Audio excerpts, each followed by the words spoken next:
فمن شهد منكم الشهر فليصمه ومن كان مريضا أو على سفر فعدة من أيام أخر يريد الله بكم اليسر ولا يريد بكم العسر ولتكملوا العدة ولتكبروا الله على ما هداكم ولعلكم تشكرون. Shadaqallahul Azim. Alhamdulillah, puji syukur kita panjatkan kepada Allah. Dalam kesempatan ini kita bisa saling bertatap muka di bulan yang penuh mulia, yaitu Ramadan. Meskipun Ramadan kali ini mungkin beda dengan Ramadan-Ramadan sebelumnya, namun kita sebagai orang yang beriman, orang yang dipanggil oleh Allah, ya ayyuhalladzina amanu, wahai orang-orang yang mengaku beriman, kutiba alaikumusiyam, diwajibkan atas kalian berpuasa. Yang dipanggil oleh Allah bukan hanya kita, tapi kita dan iman kita.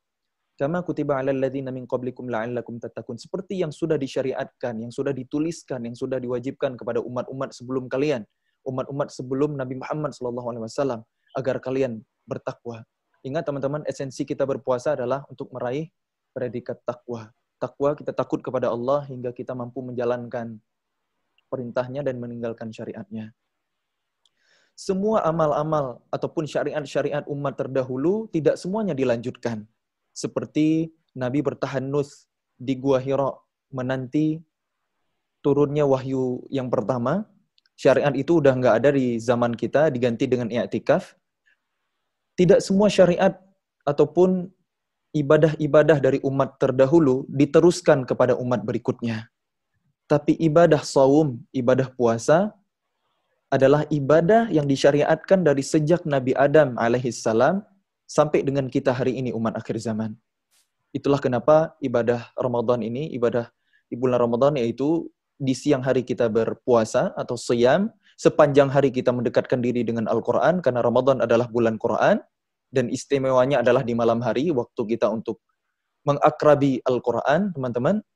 Maka mudah-mudahan di tengah pandemi COVID-19 ini, kita tetap bisa memetik hikmahnya.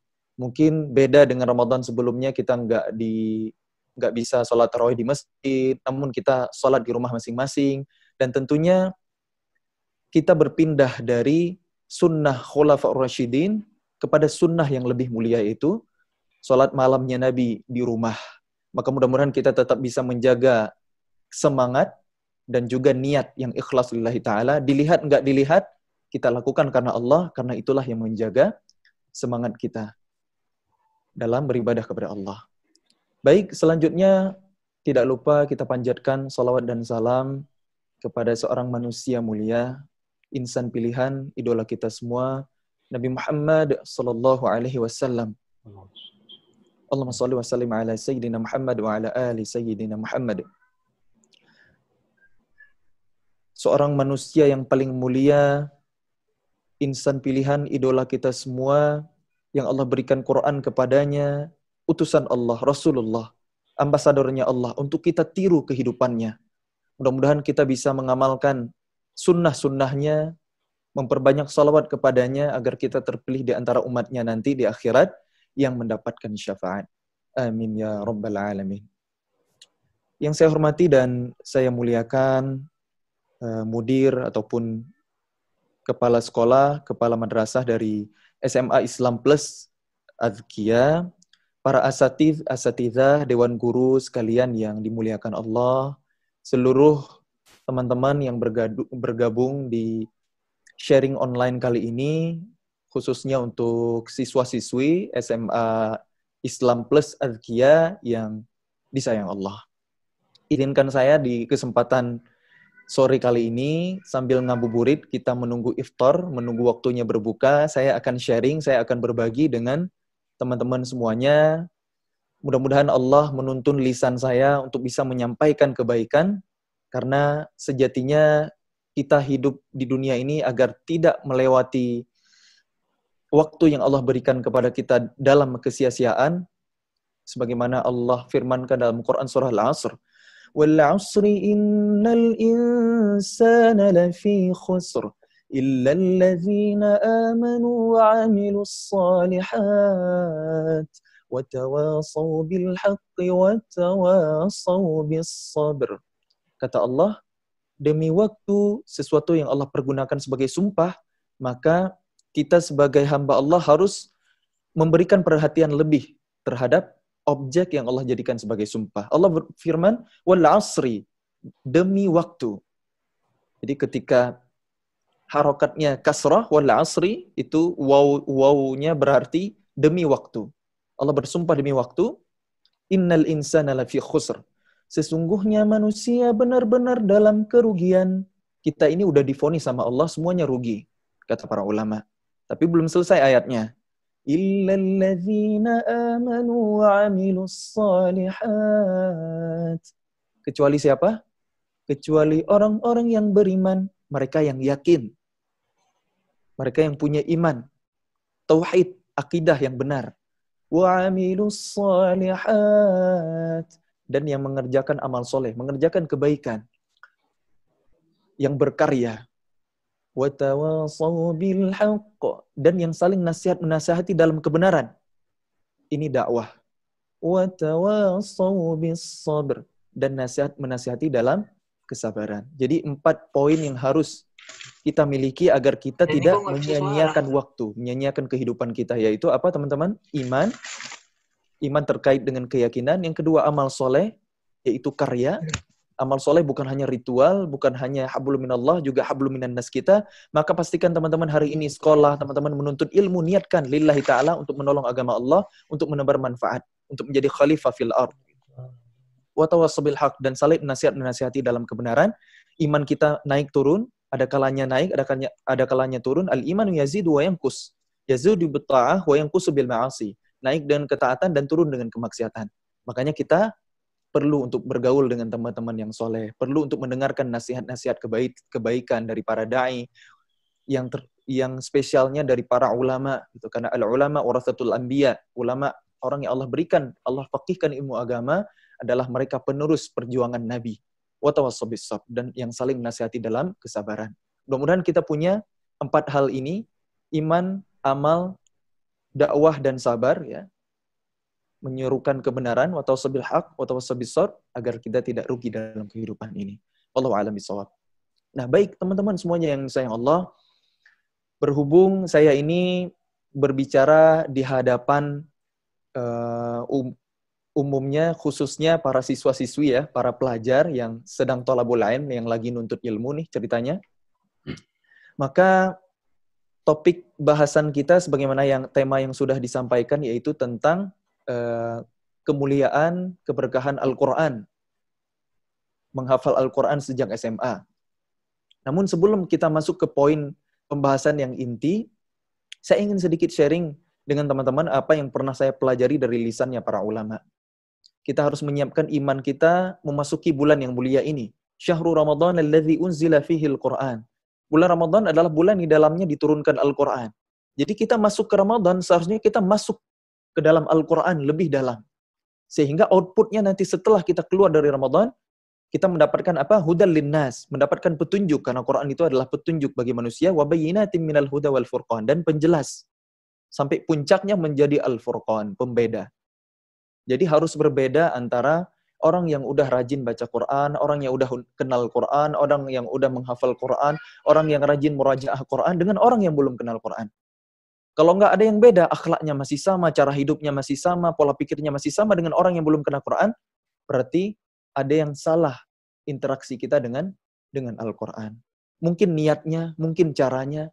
Niat yang pertama, syarat mutlak diterimanya amal adalah harus lillahi ta'ala. Harus kita lakukan karena Allah. Mengharapkan balasan hanya dari Allah. Makanya kenapa dalam Sahih Bukhari itu, innamal a'malu binniyat, ini hadis potongan, sejatinya lebih panjang. Pertama kali kita temukan di awal bab. Begitu juga di kitab hadis Al-Arba'in karya Imam An-Nawawi, Riyadhus Shalihin. Innamal a'malu binniyat, sesungguhnya setiap perbuatan tergantung dari niat. Juga kita temukan di awal bab. Kenapa? Karena meluruskan niat itu adalah hal yang sangat sulit. Sehingga ulama memberikan perhatian lebih. Luruskan niat. Maka pastikan teman-teman ikut kajian online di sore hari ini, niatnya lurus karena Allah. Bukan karena pengen ngejar absen. Oh, nanti kalau nggak ikutan kena sanksi atau dapat hukuman atau nggak sempurna nilainya gitu. Jauhkan dulu niat-niat yang lain, teman-teman. Luruskan niat supaya apa? Supaya kita dapat ridha Allah, supaya kita dapat ilmu yang bermanfaat. Nah, teman-teman semuanya, pelajar, siswa-siswi, anak-anak muda yang ada di Kota Medan dan sekitarnya yang sama-sama mencari ridha Allah. Teman-teman semuanya yang disayang Allah, begitu agungnya ilmu dalam agama kita, sampai-sampai wahyu yang pertama kali turun, itu tema besarnya adalah tentang ilmu. Allah berfirman dalam Quran surah Al-Alaq ayat 1 sampai dengan 5 yang Allah turunkan di Gua Hira. Saya yakin teman-teman sudah pada hafal ya. A'udzu billahi minasy syaithanir rajim. Bismillahirrahmanirrahim. Iqra' bismi rabbikal ladzi khalaq. Khalaqal insana min 'alaq. Iqra' wa rabbukal akram. Alladzi 'allama bil qalam.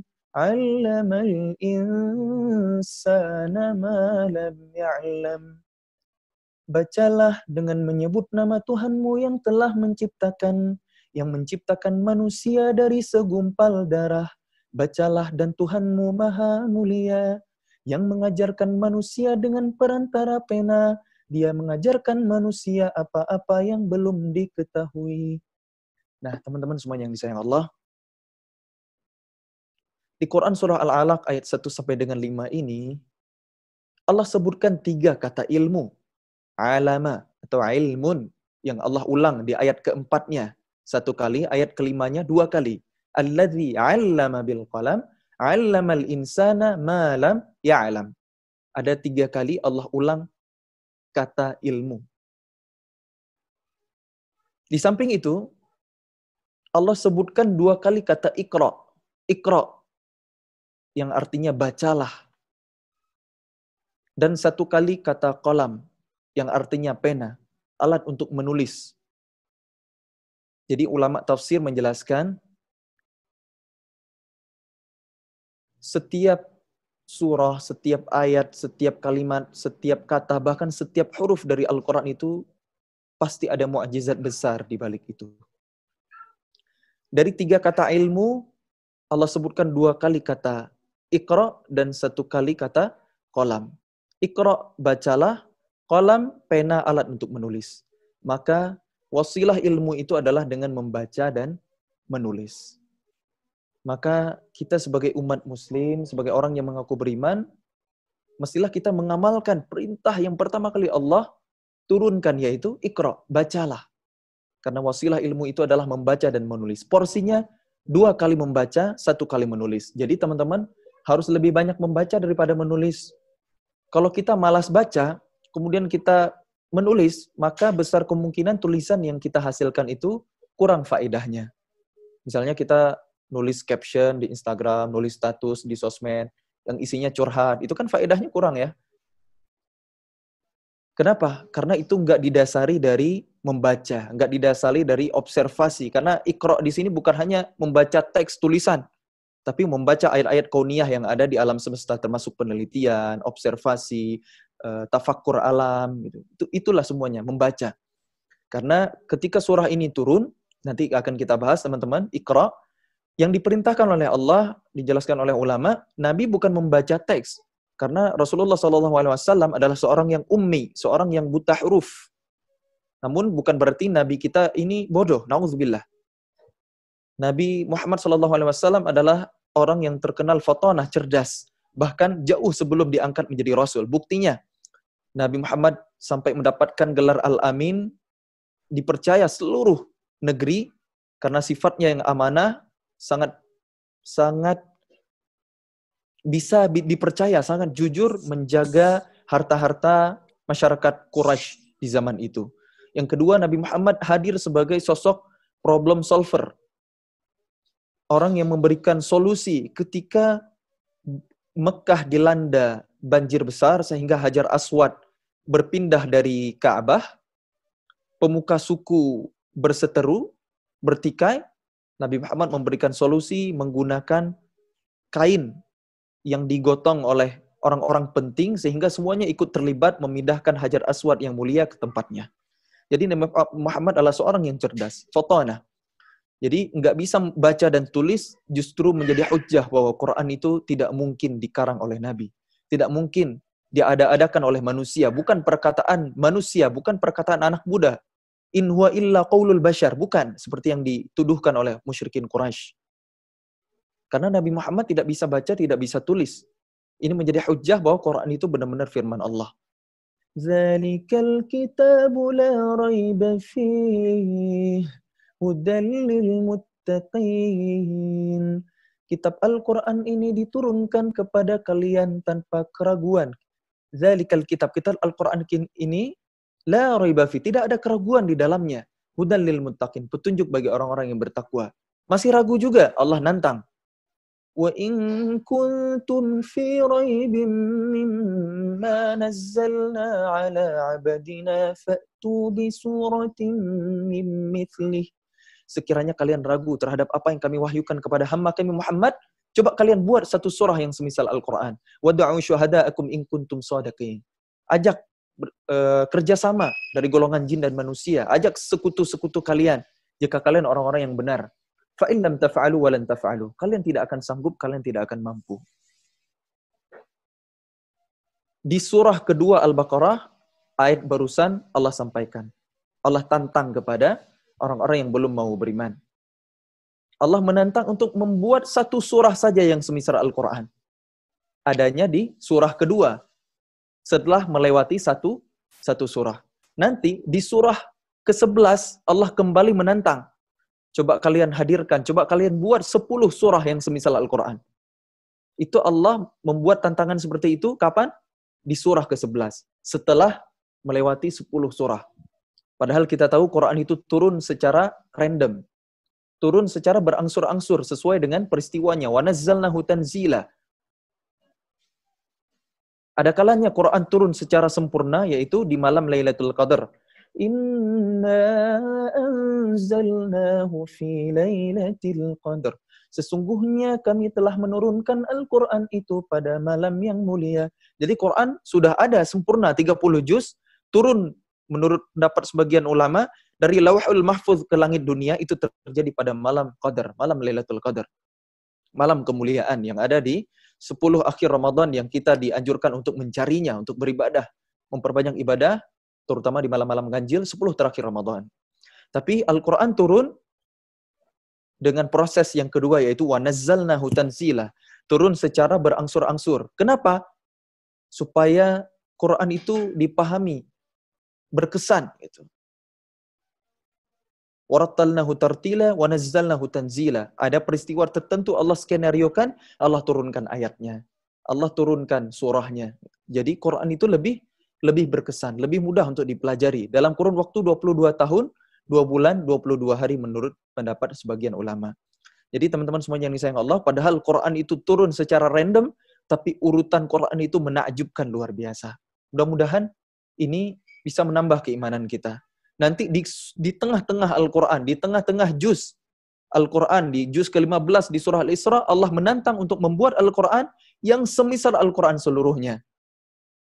Jadi makin kita tadabburi Quran, makin kita pelajari Quran, mestinya makin bertambah keimanan kita sehingga kita tidak akan menyanyiakannya.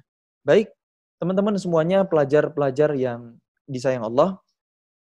Jadi surah yang pertama turun tadi, surah Al-Alaq, ayat 1 sampai dengan 5, tema besarnya adalah tentang ilmu. Masih melanjutkan bahasan tentang ilmu, teman-teman, agar kita niat talabul ilminya benar, surah Al-Fatihah yang kita ulang setiap hari dalam setiap rakaat salat kita minimal 17 kali. Juga menyinggung tentang ilmu. Kata para ulama, di ayat ke-6, Ihdinas siratal mustaqim. Tunjukilah kami jalan yang lurus. Kita meminta seperti itu kepada Allah. Gimana itu jalan yang lurus? Jalan siapa? minan nabiyyin was-siddiqin wasyuhada'i was-shalihin. Jalan orang-orang soleh, jalan para nabi, jalan para syuhada. Itulah jalan mereka.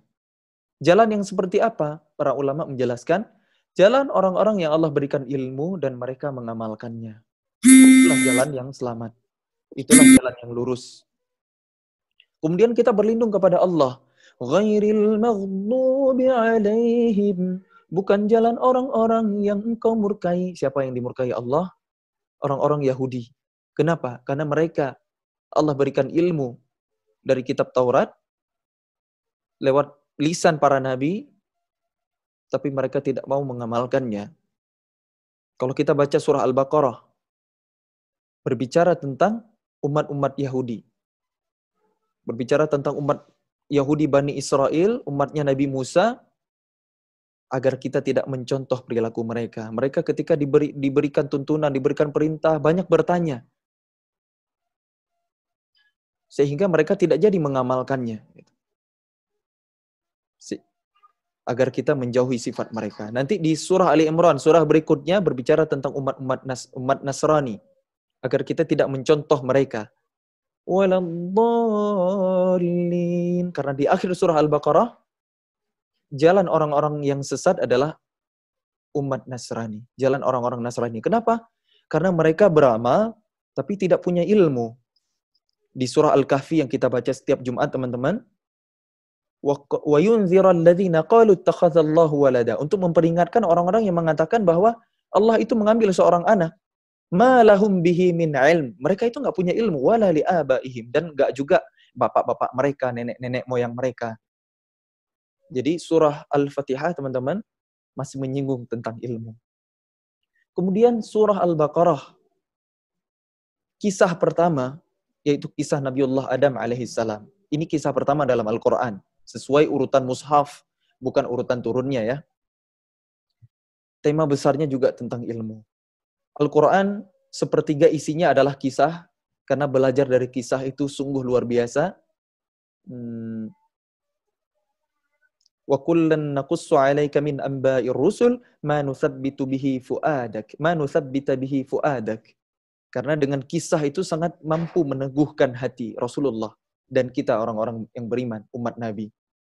Makanya isi Al-Quran itu sangat banyak sekali kisah, sangat banyak sekali sejarah. Makanya kita seharusnya punya perhatian lebih.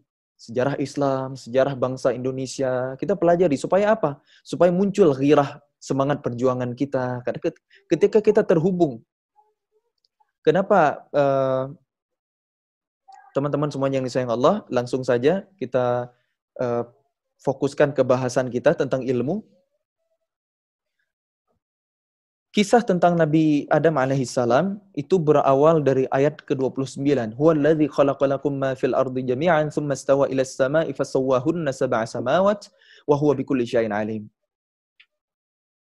Ayat 29 dari surah Al-Baqarah, ini bisa teman-teman temukan di Mushaf Utsmani, itu ada di sebelah kanan paling bawah. Dan dilanjutkan dengan satu halaman full di sebelah kirinya. Kisah tentang Nabi Adam alaihissalam. Tema besarnya adalah tentang ilmu. Allah membuka dengan kalimat wa huwa bikulli syai'in alim. Allah maha ilmu, maha memiliki ilmu. Dan kalau kita teruskan nanti wa idz qala rabbuka lil malaikati inni ja'ilun fil ardi khalifah qalu ataj'alu fiha man yufsidu fiha wa yasfiku ad-dima wa nahnu nusabbihu bihamdika wa nuqaddisu lak qala inni a'lamu ma la ta'lamun. Inni a'lamu ma la ta'lamun. Di situ udah 2 kali Allah ulang kata ilmu. Dan kalau kita teruskan lagi sampai ayat 34-nya, kalau kita hitung, akan ada 9 kata ilmu di situ Allah ulang. Silakan teman-teman tadabbur sendiri, silakan dicek, atau barangkali ada yang sudah hafal, silakan dihitung. Ada berapa yang kata dasarnya itu alama, ilmun. Ada 9, coba dihitung. Dari ayat 29 sampai 39-nya. Kisah Nabi Adam alaihissalam. Ada 9 kata ilmu Allah ulang di sini. Apa hikmahnya, apa maknanya, apa tafsirnya, kata para ulama. Bukankah angka yang paling tinggi dalam bilangan itu adalah 9? Bukan 10 ya, kalau 10 itu 1 dan 0. Tapi kalau 9 merupakan angka tertinggi. Nilai paling tinggi 9. Begitulah Allah memuliakan ilmu dan ahli ilmu. Yarfa'illahu alladhina amanu minkum walladhina utul ilma darajat. Allah meninggikan orang-orang yang beriman dan orang-orang yang berilmu. Namun harus kita garis bawahi ilmunya itu harus ilmu yang benar. Gimana ilmu yang benar? Ilmu yang membuat takut kepada Allah. Innama yakhshallaha min ibadihil ulama. Sesungguhnya di antara hamba-hamba Allah yang takut kepada Allah adalah mereka al-ulama, orang yang Allah berikan ilmu kepada mereka. Al-ulama. Jadi siapapun ahli ilmu itu akan Allah muliakan dengan catatan ilmunya benar. Ilmu yang lillahi ta'ala. Bukan ilmu untuk nilai, bukan ilmu untuk ijazah, bukan ilmu untuk sekedar pekerjaan, bukan ilmu untuk sekedar dapat lisensi, bukan ilmu untuk sekedar mencari uang, bukan itu. Tapi ilmu yang diniatkan lillahi ta'ala. Betapa banyak masyarakat kita, termasuk saya pribadi dulu sebelum saya belajar, mungkin orientasi belajar kita belum lillahi ta'ala, teman-teman. Karena kita hidup di zaman fitnah hari ini. Kita belajar dari SD, teman-teman SMP, SMA, gitu. Nanti lanjut lagi ke kuliah, gitu. Kita belajar berbagai mata pelajaran, tapi berapa persen yang bisa kita amalkan, yang bisa kita terapkan? Padahal, kalau kita belajar dari sejarah Islam, teman-teman, lebih dari 1000 tahun, ya, belasan abad lamanya, Islam ini memimpin bumi. Kiblat ilmu pengetahuan, kiblat apapun ya hari ini, dunia ini memang benar-benar dipimpin oleh umat Islam. Baru kurang dari 100 tahun, dunia hari ini tidak dipimpin oleh kaum muslimin, melainkan dipimpin oleh orang-orang Yahudi hari ini. Maka jika kita ingin mengalahkan mereka hari ini, mestilah dengan kembali kepada Al-Quran. Sebagaimana dalam Quran surah Al-Isra, Subhanalladzi asra bi'abdihi lailan minal masjidil haram, al-ayah dan seterusnya. Ini Allah menceritakan tentang peristiwa Isra Mi'raj Nabi Muhammad SAW. Ayat kedua sampai ayat ke-8 itu bercerita semuanya tentang Bani Israel, umat Yahudi. Wa qadha dan seterusnya ya. Kemudian di ayat ke-9-nya, inna hadzal qur'ana yahdi lillati hiya aqwam. Allah kembali berbicara tentang umat Islam, tentang orang-orang yang beriman, namun poinnya adalah tentang Quran. Maka cara kita mengalahkan Zionis, cara kita mengalahkan elit global, golongan The Have yang menguasai dunia, 1% menguasai 90% umat manusia hari ini adalah dengan kita kembali kepada Al-Quran, teman-teman. Itu cara, itu panduannya. Kita kembali kepada Al-Quran, kita tadabburi Al-Quran, kita dengarkan penjelasan ulama agar hidup kita selamat. Karena Quran ini adalah petunjuk, teman-teman. Nah, ilmu yang benar. Gimana ilmu hari ini, teman-teman? Hari ini kiblat pendidikan, kita begitu kagum dengan peradaban Barat, peradaban Eropa. Padahal dulu sebelum Islam dan kaum muslimin datang ke Eropa untuk menyiarkan Islam, Eropa itu nggak ada apa-apanya, teman-teman. Dari literatur yang pernah saya dapat, dulu di Inggris itu, di jalanan kota London itu banyak kotoran manusia, berserakan di jalanan. Dari situlah muncul sejarah sepatu high heels.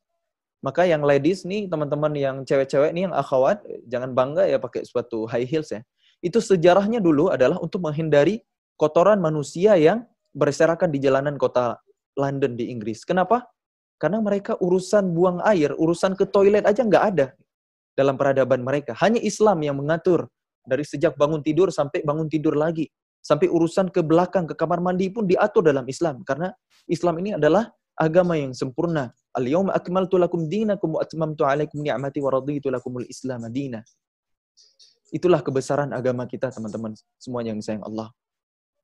Peradaban hari ini kita mengaku hidup di zaman yang canggih. Teknologi yang keren. Kita hari ini bisa terhubung dengan Zoom meeting. Gitu. Masya Allah, tabarakallah. Ada manfaat yang bisa kita ambil. Instrumen kehidupan kita jadi lebih mudah. Tapi kita tidak perlu terlalu berbangga dengan teknologi hari ini. 5G, yang sebelumnya 4G gitu ya. Industri 5.0, 4.0 gitu. Zaman memang teknologi canggih banget. Gitu. Tapi hari ini bukanlah puncak peradaban, teman-teman. Jangan terlalu kagum dengan peradaban hari ini sehingga kita salah mengagumi, salah meneladani, teman-teman.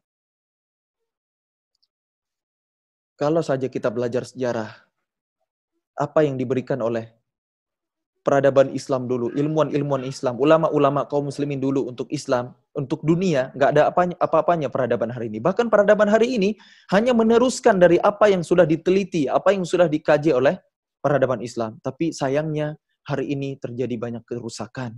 Padahal Allah berfirman, "Wala tufsidu fil ardi ba'da islahiha." Janganlah kalian membuat kerusakan di bumi setelah bumi itu diperbaiki. Tapi hari ini dilanggar, teman-teman. Polusi udara, lautan tercemar, hasil buminya dieksploitasi, tapi limbahnya mengotori lautan, merusak ekosistem. Makanan kita juga tercemar, penyakit-penyakit banyak yang nggak ada obatnya, cancer, tumor, nggak ada di nenek moyang kita dulu. Gitu. Canggih juga teknologi kedokteran, tapi canggih juga penyakitnya. Dikembangkan ilmu pengetahuan, di ilmu kimianya, ada pengawet, benzoat, itu pewarna makanan, ternyata karsinogen, nggak sehat untuk kesehatan kita. Betapa banyak hari ini anak-anak yang lahir mengidap autisme. Dari mana itu? Dari katanya menurut ilmu pengetahuan hari ini dari logam berat yang mencemari lingkungan ya, timbal dan seterusnya. Bukankah ini dampak dari teknologi hari ini? Kalau kita survei ke rumah sakit, persentase yang lahir sesar dengan normal itu lebih banyak yang sesar. Bukankah Allah menciptakan manusia itu bisa lahir dengan normal ya? Kalau yang sesar itu kan nggak normal ya, kita sebutnya. Tapi hari ini statistik sesar lebih banyak daripada normal. Ada yang nggak normal kehidupan hari ini. Itulah imbas dari teknologi hari ini ketika dunia tidak dipimpin oleh kaum muslimin karena Yahudi dalam tanda kutip sebagian sekte Yahudi yaitu Zionis yang menguasai dunia hari ini benar-benar menguasai semua lini dan mereka merusak bumi. Semuanya rusak. Tanaman rusak gitu. Dengan rekayasa genetika bioteknologi tapi ternyata meskipun bibit buahnya unggul, sayurannya bagus, tapi kalau kita makan kurang sehat. Hari ini kalau kita mau makan sehat, beli yang organik tapi lebih mahal gitu. Dulu di zaman Utsman bin Affan radhiyallahu an membeli sumur Yahudi untuk digratiskan, diwakafkan untuk kaum muslimin. Tapi hari ini kalau kita minum air dalam kemasan itu kita harus beli, bayar. Inilah sistem Yahudi. Sistem ekonominya, perbankannya semuanya dikuasai oleh Yahudi dan lebih banyak merusaknya daripada memperbaikinya. Tapi berbeda sekali ketika dunia ini dipimpin oleh kaum muslimin dulu, teman-teman. Ulama dulu ketika menulis kitab di malam hari, belum ada lampu seperti hari ini, menggunakan bantuan lentera.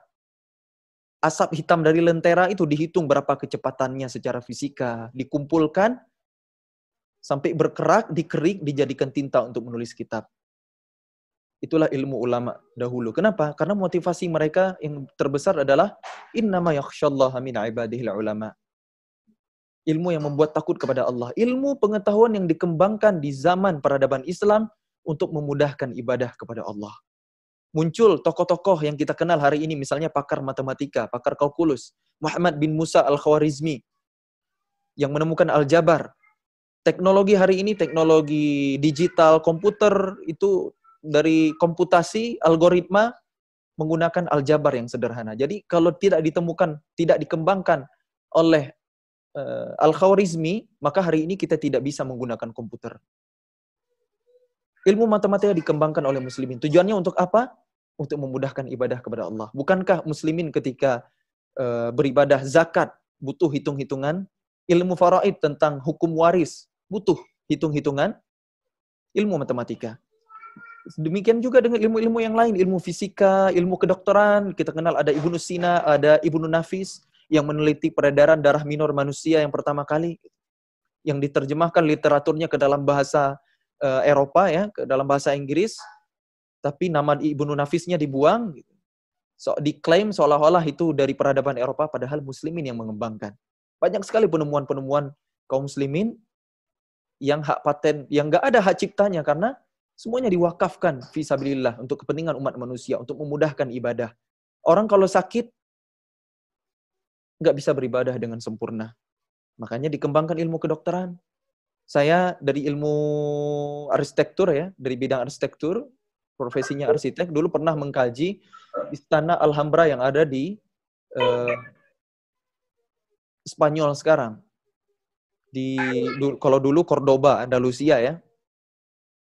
Jadi di Istana Alhambra itu adalah bangunan dengan arsitektur terbaik pada zamannya, bahkan nggak bisa diulang di hari ini. Istana di atas bukit, tapi sistem irigasinya luar biasa, bisa naik ke atas. Ada air mancur, ada patung singa, air mancur yang bisa bekerja non-stop, tanpa pompa. Mungkin dengan hukum kekekalan energi, wallahu alam.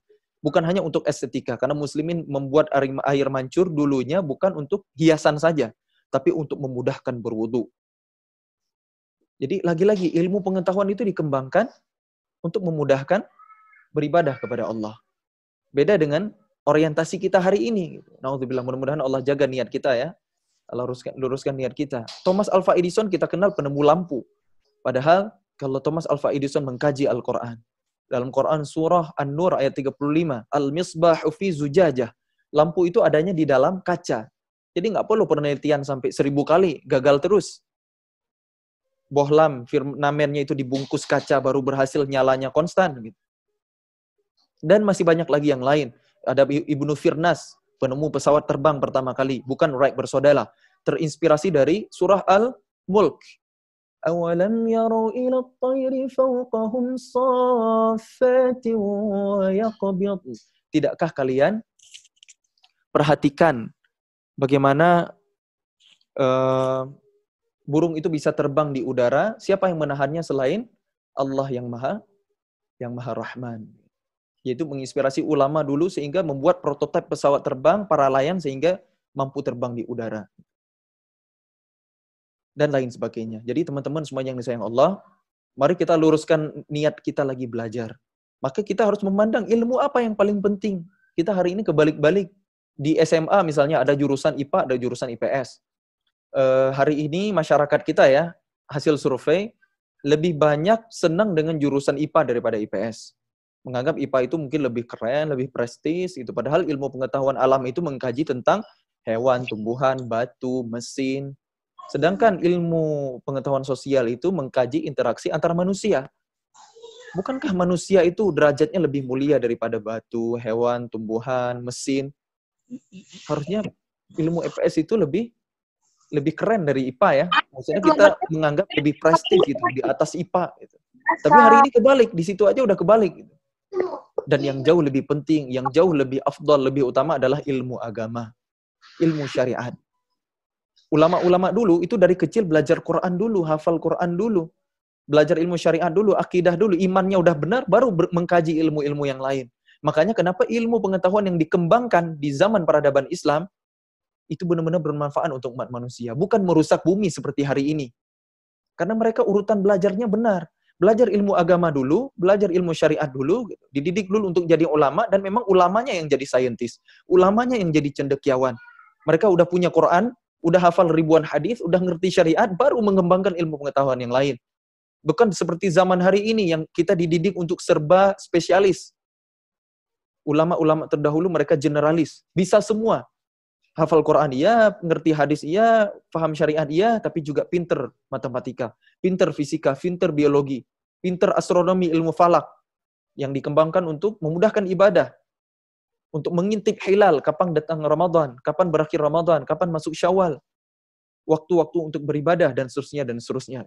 Jadi motivasi terbesar belajar ilmu itu adalah lillahi ta'ala. Menghadirkan takut kepada Allah. Innama yakhsyallaha min ibadihi ulama. Kalau niat kita salah dalam talabul ilm ini, dalam belajar ini, maka ilmu kita itu nanti meskipun ada manfaatnya tapi nggak sedikit madaratnya, teman-teman. Maka penting di kesempatan sore hari ini saya mengajak teman-teman untuk meluruskan niat belajar. Berikan perhatian lebih untuk ilmu agama. Meskipun udah terlambat ya, kita sekolah SMA, bukan di pesantren, atau bukan dididik khusus di kutab, atau dididik oleh para ulama langsung, seperti di zaman keemasan Islam, tidak ada kata terlambat, teman-teman. Yuk kita pelajari ilmu agama, yuk kita pelajari lagi Quran kita. Kalau belum lancar, tahsin, pelajari ilmu tajwid. Kalau sudah lancar, naik lagi level tadabbur, pahami maknanya, hafalkan, Nah, kita masuk ke sedikit ya, kita singgung sesuai dengan tema. Mohon maaf ini kebanyakan mukaddimah, tapi saya rasa penting untuk saya sampaikan dalam kesempatan hari ini karena yang nyimak ini kebanyakan para pelajar. Adapun untuk tips menghafal Quran, saya rasa ada banyak di ustadz-ustadz yang lain atau memang hafiz-hafiz yang lain yang lebih mungkin hafalannya, mungkin lebih berhak untuk berbicara tentang tema ini. Tapi akan sedikit saya singgung, teman-teman. Kalau kita ingin belajar ilmu, ya, termasuk menghafal Al-Quran gitu. Karena Al-Quran itu adalah puncaknya semua ilmu. Para ulama-ulama yang mengembangkan berbagai ilmu pengetahuan itu, mereka terinspirasi kebanyakannya dari ayat-ayat Al-Quran. Seperti tadi ilmu Firnas yang menemukan prototipe pesawat terbang. Ada lagi siapa? Ada lagi ahli kimia gitu, Jabir bin Hayyan gitu, yang meneliti tentang besi, tentang ferum, Fe. Isotop yang paling stabilnya itu 57. Surah Al-Hadid adalah surah ke-57. Masya Allah luar biasa, makanya kita perlu belajar lagi ya teman-teman. Jadi kalau kita ingin Allah mudahkan belajar ilmu, termasuk menghafal Al-Quran, karena Al-Quran itu adalah ilmu yang paling utama. Ketika kita ingin difahamkan Al-Quran oleh Allah, ingin menghafal Quran, ingin dimungkinkan hafalan kita, maka hal yang harus kita lakukan pertama kali adalah apa? Yang saya sampaikan tadi di awal, meluruskan niat. Meluruskan niat lillahi ta'ala. Kita ngafal Quran buat siapa? Karena disuruh orang tua, karena disuruh guru, karena ada target setoran, karena sudah dijadwalkan, karena ada kurikulum, ada tuntutan ini itu, atau kita lakukan karena Allah. Kita ingin beribadah kepada Allah, kita ingin menjaga kalamullah sehingga kita mendapatkan kemuliaan. Meskipun Quran itu Allah sejatinya yang jaga. Di Quran surah Al-Hijr ayat 9 Allah berfirman, "Inna nahnu nazzalna dzikra wa inna lahu lahafizun." Sesungguhnya kamilah yang menurunkan Al-Quran dan kami pula yang menjaganya. Jadi Allah yang turunkan Quran dan Allah yang jaga Quran. Jadi Allah menjaga Quran dengan kita atau tanpa kita. Kalau kita nggak hafal Quran, itu nggak akan mengurangi kemuliaan Quran dan Quran tetap terjaga di muka bumi. Artinya kita nggak dipilih oleh Allah. Allah memilih hambanya yang lain yang lebih baik, yang lebih soleh dari kita, yang akan menjaga firman-Nya, yang akan menjaga kalamullah dengan menghafal dan murajaah.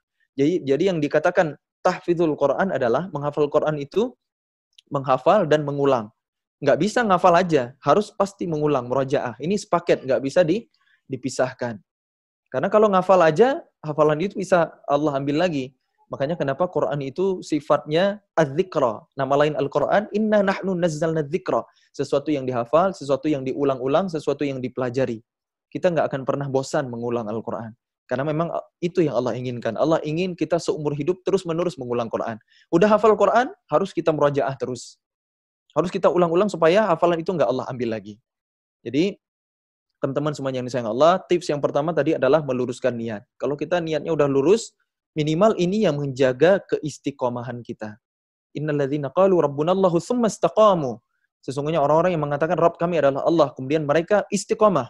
Dalam Quran surah Fussilat ayat 41, surah ke-30 ayat 41. Kebalik, surah ke-41 ayat 30. Yang dikatakan istiqomah di situ adalah menjalankan perintah Allah dengan niat yang ikhlas seperti yang Allah tuntunkan lewat lisan para rasulnya. Jadi ikhlas itu memudahkan kita istiqomah. Kalau niat kita lurus lillahi ta'ala seperti pandemi hari ini, kita sholat berjamaah di masjid ataupun di rumah sendiri, kualitasnya mestinya sama, semangatnya harusnya sama. Dilihat orang ataupun enggak, kita sholat sendirian di tengah malam, ataupun disaksikan oleh ribuan mata, kualitasnya sama, semangatnya sama. Itulah ikhlas. Ikhlas itu memudahkan kita untuk istiqomah. Makanya kenapa tips yang pertama, luruskan niat. Kemudian yang kedua adalah takwa, teman-teman. Kalau kita ingin menjadi ahlul Quran, kalau kita ingin hafal Quran, maka kita harus memperbaiki kualitas takwa kita. Kenapa? Allah berjanji dalam Al-Quran surah Al-Baqarah ayat 282. Ayat yang paling panjang dalam Quran, satu halaman full. Di ujung ayatnya Allah berfirman, wattaqullaha wa yu'allimukumullah. Bertakwalah kepada Allah, maka Allah akan berikan kepada kalian ilmu. Jadi takwa itu kunci ilmu. Makanya kenapa teman-teman kita sering mendengar kisah Imam Asy-Syafi'i yang bermasalah hafalannya. Padahal Imam Asy-Syafi'i rahimahullahu ta'ala adalah orang yang terkenal sangat cerdas. Apapun yang dilihat langsung hafal. Halaman kitab yang dilihat langsung seketika langsung hafal. Sempurna, mutqin, mumtaz, persis. tapi hafalannya pernah bermasalah. Kenapa? Karena maksiat. Syakautu ila waqi'an su'il hifzi. Imam Asy-Syafi'i mengadu kepada gurunya Imam Waqi' tentang buruknya kualitas hafalan. Apa nasihat gurunya? Wal ilma nurun wa nurullah la yuhda lil 'asi. Ilmu Allah itu cahaya, dan cahaya Allah tidak akan diberikan kepada ahli maksiat. Makanya kenapa kita menghafal Al-Quran, tapi kita harus masih bermaksiat. Dalam Al-Quran, dalam surah An-Nur ayat 30-31, Allah memerintahkan kita orang-orang beriman untuk menundukkan sebagian pandangan. Ghaddul basar. Tapi kita nggak menjaga pandangan, maka jangan salah. Jangan heran kalau kita menghafal Al-Quran kok susah. Kita menghafal Al-Quran kok susah mungkinnya. Atau mungkin mudah mungkinnya kok susah kita mengamalkannya. Kok susah kita memahaminya. Karena kita belum berusaha bertakwa kepada Allah. Kita jauhi larangan Allah, kita maksimalkan perintah Allah. Bukan hanya yang wajib, tapi yang sunnah. Makanya kita perlu menjaga iman dulu. Karena ketika iman mantap,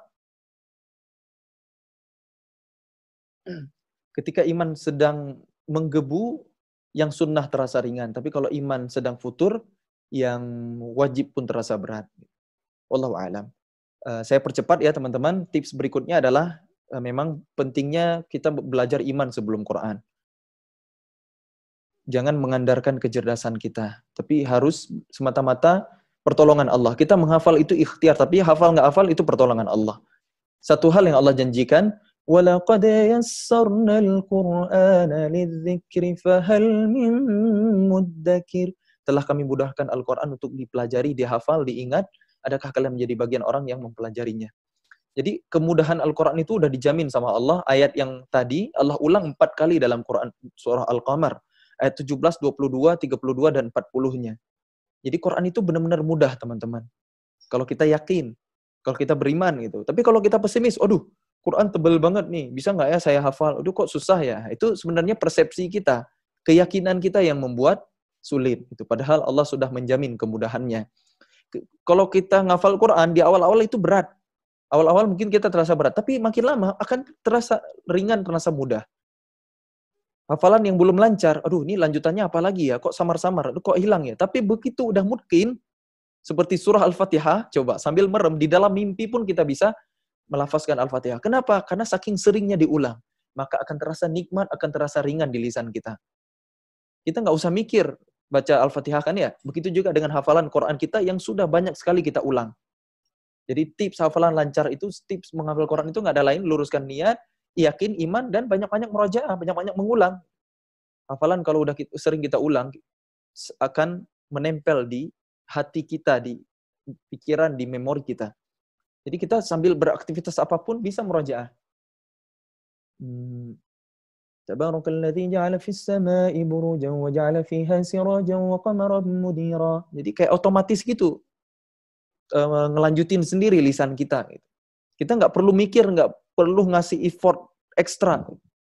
Karena Quran itu udah terasa nikmat, udah terasa ringan, terasa mudah di lisan kita. Kenapa? Karena kita udah melewati kesusahannya, kesukarannya di awal-awal kita pelajari dulu. Jangankan menghafal, ketika kita belajar baca aja, tahsin gitu.